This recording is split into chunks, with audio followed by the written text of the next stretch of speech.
Ka India kala kamilinti ban perkhat ya ka jingtiet ya ki laipuway tali ki liengsuin tma Rafale M hadien ka jingete kular jong ki shispa khat saw tali ki liengsuin. Lada penskem ya kani ka jingete ka jingdon ki Rafale ha India kala ban poi hadu shispa saw pusan tali. Kabala ban tamru ya ka jingdon ki Rafale Marint jong ke France. Lakmi linti bakani ka jingete kan penklan ya ka bor liengsuin jong ka duriaw bat kan pen kan thopru ya ki benta jong ki jingpen mi tiar hapo karihi.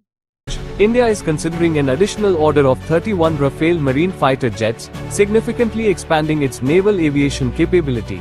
If approved, the country's total Rafale order pipeline could rise to 145 aircraft, following the earlier 114 fighter jet mega deal. The expansion would give India a larger Rafale fleet than France's current naval inventory. The move reflects a clear push to strengthen carrier-based air power and enhance maritime deterrence in the region.